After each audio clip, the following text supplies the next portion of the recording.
Hi friends, welcome to the channel Learning R is Fun.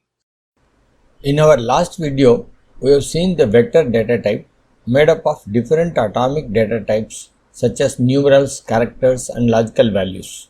In this video, we will cover some important operators. We have already seen some of them used for sequencing, the colon operator, plus and minus, multiplication and division and modulo operators in our previous videos. For completion's sake, we will touch upon them too. Operators are indeed functions presented to us in simple form. Except for the syntax, there is no difference between applying an operator and calling a function. In fact, x plus y can equivalently be written as plus within back quotes parenthesis x comma y. Operators have syntax, precedence and associativity. Syntax gives the basic rules for usage. Precedence tells which operators in the expression is to be evaluated first. Associativity specifies whether the operator works with operands from the right to left or from left to right. For example, let us take the expression 2 colon 3 caret 2. Caret is the exponential symbol. Colon operator has left to right associativity. Therefore, 2 is to be taken as from and 3 is to be taken as up to.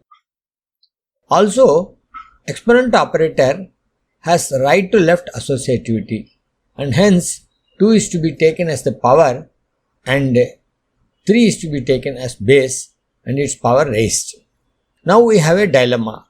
Whether we have a situation of 2 colon 3 squared, that is 2 colon 9, hence we get numbers 2 to 9, or we do 2 colon 3 first, get a vector of 2 and 3 as components, then raise each of them to the exponent 2. In this case, we get 2 squared and 3 squared, we get 4 and 9 as the final result. Since the exponent operator is at higher precedence and right to left associativity, R evaluates first 3 exponent 2 gets 9 and then applies colon operator to produce 2 to 9. When we are not sure about precedence amongst operators, we can use parentheses to resolve the issue. Operators may operate on one or two components and hence called unary or binary. For example, minus symbol can be both unary and binary. In the case of binary, minus operator functions as subtraction operator. Not is denoted by exclamation mark and is only used as an unary operator. There are several categories of operators for use with different data types. Operators in R are used for various functions such as arithmetic, logical, relational, assignment, comparison, indexing, scoping and so on. We will see some action using operators in RStudio. I have got the script in the editor. There are 3 assignment operators. All of them do the same job, but the assignment process is different. The first statement, A less than, then followed by hyphen. That is the left assignment operator and we are assigning 5 to variable A. The right assignment operator is showing the different direction and 2 is assigned to B. And the third operator is equal operator. There also 7 is being assigned to C. So all the 3 statements will execute. All assignments have been done. And now we can see there is a difference in this assignment process. The left assignment operator and right assignment operator indirectly calls a same function, whereas the equal sign calls a different function. How do we find this? We will have an example. Median is a function and x we are giving values 1 to 10. Let us execute this. R finds out the median by averaging the middlemost items, that is 5 and 6, and gets 5.5. Then let us ask what is this x, to which we have assigned 1 to 10 using equal sign. R says the object is not found. It is because the equal sign, when it is assigning 1 colon 10 to x, it is within the function scope and it has got nothing to do with outside the function. Now let us see the statements at 20. Here median, again I am doing the same thing, but assignment I am doing in a different way, and I am asking what is x. It works. So right assignment we have done, and we omitted the left assignment. We will go for that 17 serial. Let's do that. There also we get the same result. That means left assignment and right assignment operators function the same way, whereas equal assignment is not working in the same way. The functions they call are different. This is one of the reasons we don't use equal sign for normal assignments. However, equal sign can be used within the function arguments. Now let's move on. We will now see unary and binary operations using operators. Let me minimize this environment tab. Now we have got the unary operators here at 26 and 27, and the same operators being used in binary at 32 and 33, and 3 more common operators. Let us execute all of this. So minus b is minus of 2, plus b plus of 2, then we have 2 plus, that is a is 5 and b is 2, 7, we get 3, we get 10, we get 2.5, 5 divided by 2, in a modulo b we get the remainder, that is 2 into 2 4, and then 1 is the remainder. This is straightforward. Comparison operators are also straightforward. A greater than b, yes. 5 is greater than 2. A less than b, no, that is false. A greater than or equal to b, yes, true. A is less than or equal to b, false. And A not equal to b, yes, A is not equal to b, it should be true. Okay. Now we will move on to the next operator, that is sequence operator. So let us clear the console, Control L. Let me scroll down to reveal more commands. Now statement at 47, 49 and 51. These 3 statements are nothing but sequence operations done in different way. The first one is straightforward, 1 to 5. The second one is using decimals. Therefore, it will not give an integer vector as a result. It will give a numeric vector. And we can verify that. We can use a type of command. So, we'll use the previous command and say type of, and then let us see in the console. It is double. Double and numeric are same. So, you get type of, this is this, and let me show also structure of the same command. It is numeric. So, basically double and numeric are synonymous. We have seen in the past also, and type of also shows it is double, whereas the first one is an integer vector. Here 3218, this also is an integer vector. We can see again here type of is an integer vector. Okay, now we will go on to double colon operator. Double colon operator basically is able to extract a function from the package. Packages are extensions of R language. We know that in our introduction to R, and psych is such an important package, and sim is a function. Normally, we have to load the psych into the memory, for which we use library function. Library psych will load that into the memory, and then whatever functions are there in the psych package we can use. But if you don't want to load it, then straight away you want to call a function inside the psych, then you can just use this statement using scope operator. Let us see whether this functions. Yes, it has functioned, and it says psych, there are members, one member is model, and it gives the detail, population correlation matrix, and B12, that means up to 12 variables are here. Another member is reliability, population reliability coefficient, and that also is available. So that is the function of sim. and that is called now from psych package without loading it into the memory. Now let's go to the next operator, and let me clear the console. So question mark C means what is C, and we are asking C. So naturally the help tab will be opened up and it will show what is C. Combine values into a vector or list.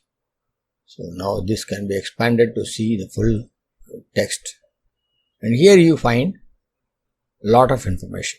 So I would caution here for the beginners getting to understand what is written in the help text of a particular statement or symbol. It is difficult. It's better to use simple Google or some tutorials. I will also cite plenty of resources wherein you can understand these simple issues without going to R's help. But if you want to see R's help, then you need to restrict yourself with a little bit of skimming the text and then understanding the requirement. Now we'll move on. There is a similar question mark syntax that basically brings up the present day's topic, that is operator syntax and precedence. When you are done with this video, you can explore this. There are certain symbols which of course I will not cover. We'll cover them as becomes relevant. Now next is double question mark logistic regression. I am asking R to find out logistic expression in the help documentation. So R does this work. When it is doing, it shows a red symbol here. It is working now. So we'll have to wait for a few seconds. It searches the whole lot of documents and then comes out with the result. And now that result is available here, where we can see a lot of links are there. This logistic regression is explained in many such packages like Broom, car package, then other packages. Now we'll move on. Square brackets, single and double, are used for extracting or replacing in vectors, lists, matrices and arrays. We'll see one simple example. We'll see letters. Letters, we know it's a built-in constant of upper cases. When you ask for 3 as the index, then we should get letter C. Yes, we got here letter C. Let us minimize this. Now we'll use this dollar operator. Before going to the dollar operator, which is a list subset or column of data frame. That means to obtain a subset or obtain a column of a data frame, we can use this dollar sign. Now trees is a data set which we have seen in our introduction to R video as a demo. Now let us see this data once again. So for which you need to just write trees in the console, and we have just transferred that from editor. So trees. So immediately we are getting 31 rows of black cherry trees, girth, height and volume. The felled trees details are available. And now out of this we want a particular column of data in a vector form, then we can use this. I am using here trees $girth. So let me see. Now the same values available in the girth are now shown here. This is 20.6, this is 18.0, 18.0, 17.9. So you get all this information which is available now in a vector form. You know that R is giving the index here 1, and this is the 11 members. Then the 12th member is here, that's why it has given 12. If your width had been smaller, then you would have got a different result. The data would be same, the indices indication will be different. Now we'll move on. We are now coming to the most commonly used parenthesis and curly braces. Parenthesis is used in the functions which we have already seen number of times, and curly braces is for compounding the statements. That is, you write some elementary commands, put them in a what is called curly braces. When you execute, R will execute only after getting all the commands. Line by line it will read till the last curly brace is available, then it will execute all of them together. Now we'll move on. We'll see an important topic which is logical operators. We'll keep the editor window nicely for this, and we'll also clear the console. Now logical operators are not symbol and with R. And is indicated by ampersand, or is indicated by vertical bar. Now and is basically will give result as true only when both LHS and RHS operations are true. Whereas OR will give true if any one of them is true, and not is in negation of the logic value which is following it. So not true should be false. So you can see this, not true is false, and not 2. Here the number 2 or any number which is above 0 is considered as true by R, and when you negate it, it should give you false. 0 is false and not false should be true. Okay, now we'll see this ampersand examples. True and true, both sides are true, then only you will get result as true. So we got true. Now one side is false, therefore this should result in false. Yes, false. 12 is less than 20 is true. 20 less than 100 is true. So both sides are true. You should get true. Yeah, we got it. And now 12 is greater than 20 is false.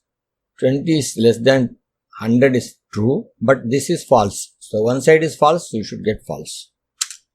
False. And true or true.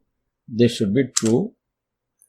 True or false. This also should be true because one side is sufficient in R conditions. Here 12 less than 20 is true, therefore we need not worry about the other condition, it is true. 12 greater than 20, it is false, but then we can go on to see the other one, it is 20 less than 100 is true, therefore this should be true. So R is evaluating like this. In these examples we have seen only one logic value is available to the left hand side and right hand side, but we can have a vectorized operation of these operators. For that we'll just create 2 vectors and then proceed. Let me clear the console. Now we'll create a vector f dot t to which we'll assign 2 values, false and true. We can assign any number of values. For easy sake I have just given 2 values, false and true, and accordingly I have named as f dot t. Okay, now let us execute this. We got a vector f dot t that is false and true. Now we'll create t dot t, that is true and true, in which we'll give true and true values. Now if we ask f dot t or t dot t, then the OR operation will be performed element wise. That means false and true will be verified, true and true will be verified. Both will be given in the form of a vector. So f dot t and t dot t will be shown in a vector with 2 values. Let's see what happens. Yes, we got a vector. First element is true, the second element is also true, because one of them is just sufficient. Now f dot t and t dot t. So here false and true, when you do ANDing you get false. True and true you get ANDing, you get true. So you get a false here and you get a true here. This is again a vector, false and true. So logical operations are possible, and vectorized logical operations are also possible using the same ampersand and what is called vertical bar or pipe symbol. Now this is what is called the operator works according to the context. Now let us move on the final topic for today's session. Now precedence and associativity. 1:3 minus 1. Here colon takes precedence and 1:3 will be made as 1, 2, 3, and when you have to subtract 1, R is not just subtracting 1 from 3, it will subtract 1 from every one of these elements. That means it will subtract 1 from 1, 1 from 2, 1 from 3. So in this process you get 0, 1, 2. Yes. If this is not taking precedence, then 3 minus 1 would have been performed, and then you would have got 2. So 1 and 2 would have been the vector. Now let's see the next case. 1:4 caret 2. Is it 1:4 and then each member to be squared, or it is 1:4 square? Here caret takes the precedence. Therefore 4 square is done and it is 16, and 1:16 is 1 to 16 integer vector. So now we will wind up this session. In this video we have seen some important aspects of operators, such as they have syntax, precedence, and are useful for carrying out various types of operations such as arithmetic, logical, relational, comparison, and so on. In our next video, we will discuss another most important data type, lists. Till then, bye from me. Thanks for watching.